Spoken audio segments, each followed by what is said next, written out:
우리는 살면서 수없이 많은 고통을 겪는다.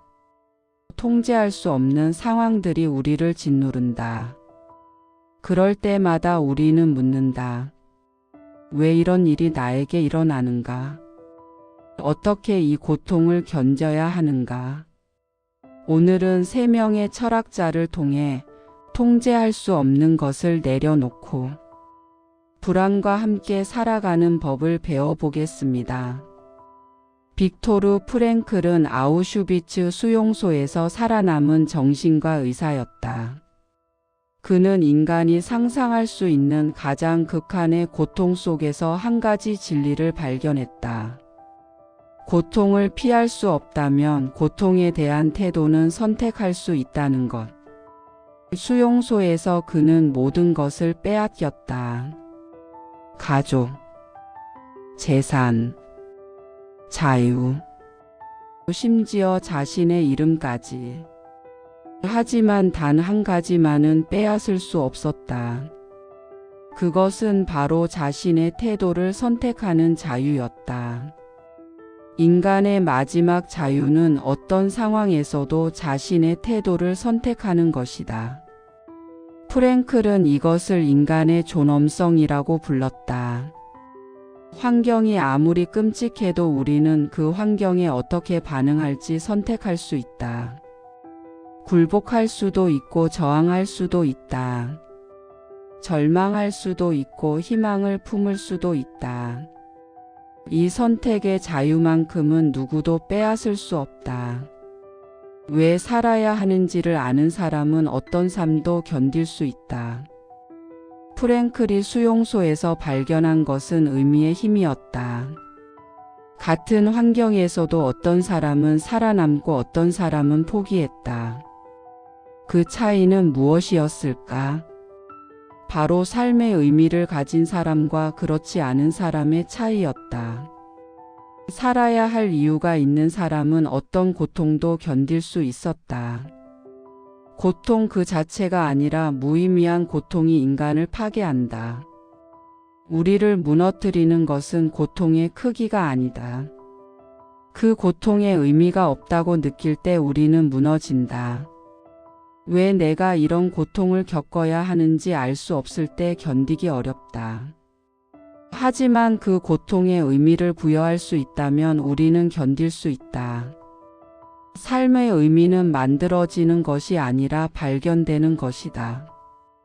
프랭클은 우리가 의미를 창조하는 것이 아니라고 말한다. 의미는 이미 거기에 있다. 우리가 할 일은 그것을 발견하는 것이다. 삶은 우리에게서 무엇을 기대하는가를 묻는다. 우리가 삶에 질문하는 것이 아니라 삶이 우리에게 질문한다. 삶의 질문을 던지는 것이 아니라 삶이 우리에게 질문을 던진다. 이것은 관점의 전환이다. 우리는 종종 삶에 묻는다. 삶이 나에게 무엇을 줄 것인가? 하지만 프랭클은 반대로 묻는다. 삶이 나에게 무엇을 요구하는가? 내가 이 상황에서 무엇을 해야 하는가?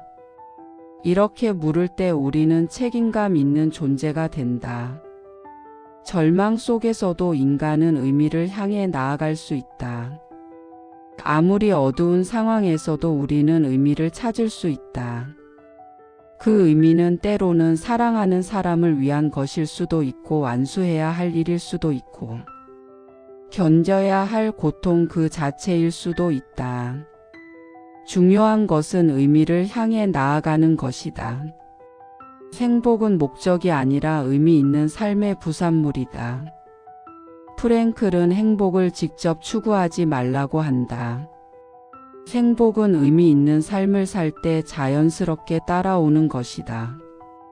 의미를 찾고 그 의미에 헌신할 때 우리는 행복해진다.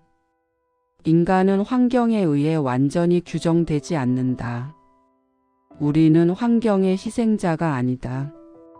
우리에게는 선택의 자유가 있다.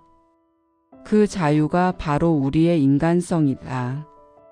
이제 에픽테토스의 세계로 넘어가 보자. 에픽테토스는 노예 출신의 스토아 철학자다. 그는 평생 고통과 제약 속에서 살았다. 하지만 그는 진정한 자유가 무엇인지 깨달았다. 우리를 괴롭히는 것은 사건이 아니라 사건에 대한 생각이다. 우리를 불행하게 만드는 것은 일어난 일 그 자체가 아니다. 그 일에 대한 우리의 해석, 우리의 판단이다. 누군가 나에게 모욕적인 말을 했다고 하자. 나를 괴롭히는 것은 그 말 자체가 아니다. 그 말에 대한 나의 생각이 나를 괴롭힌다. 나는 모욕당했다고 생각하고 화를 낸다. 하지만 그것은 나의 선택이다. 나는 그 말을 무시할 수도 있고 동정할 수도 있다. 통제할 수 없는 것을 원하지 말라. 에픽테토스의 가장 중요한 가르침이다. 우리는 통제할 수 있는 것과 통제할 수 없는 것을 구분해야 한다. 통제할 수 있는 것은 우리의 생각, 우리의 태도, 우리의 반응이다. 통제할 수 없는 것은 타인의 행동, 날씨, 과거, 미래다. 자유는 외부가 아니라 내면에서 시작된다. 진정한 자유는 외부 조건에 있지 않다.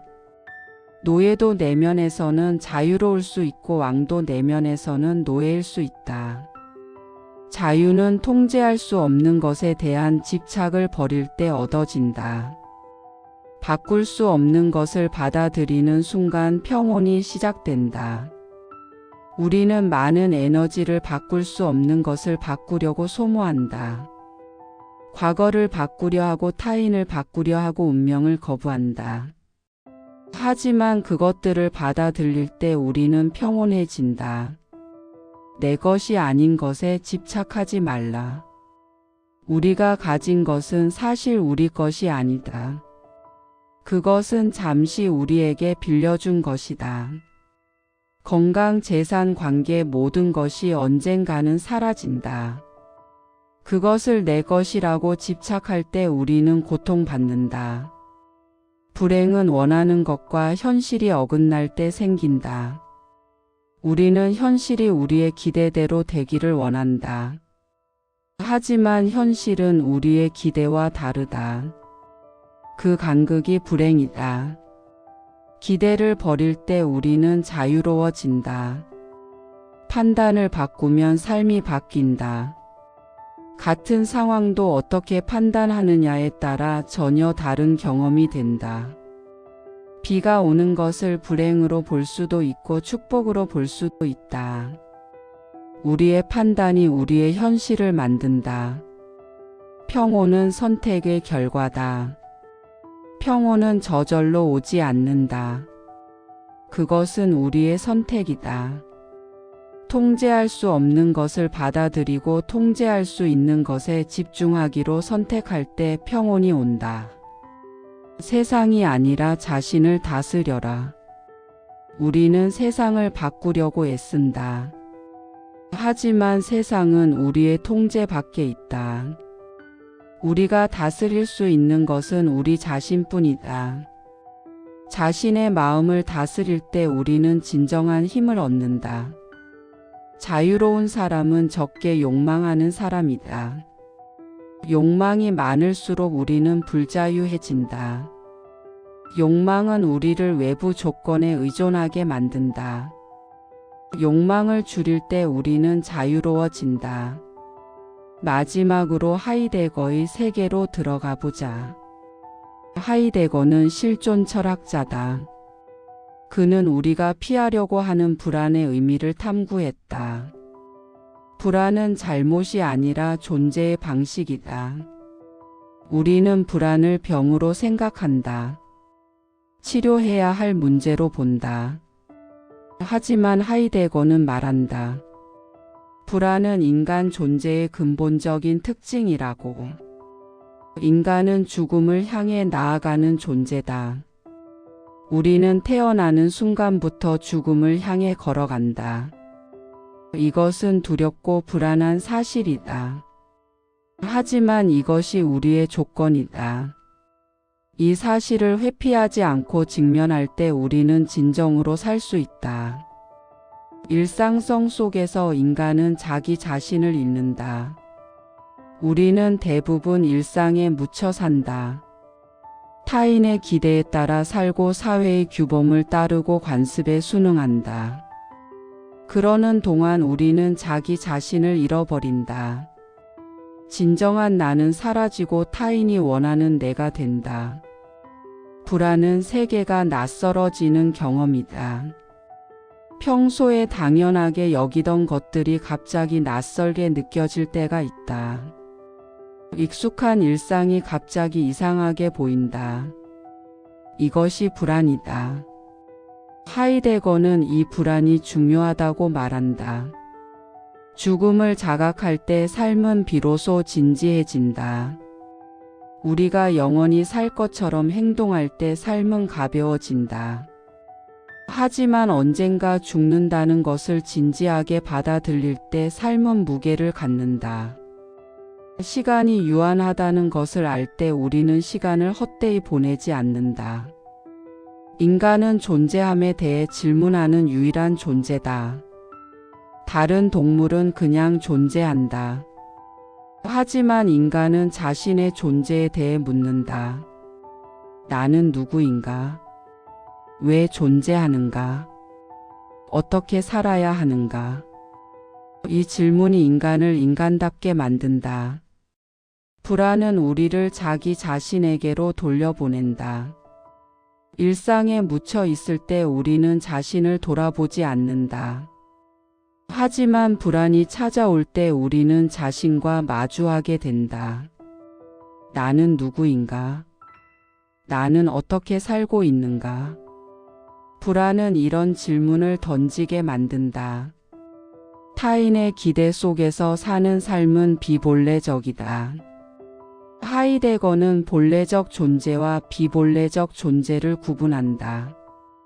타인이 원하는 대로 사는 것은 비본래적이다. 자기 자신으로 사는 것이 본래적이다.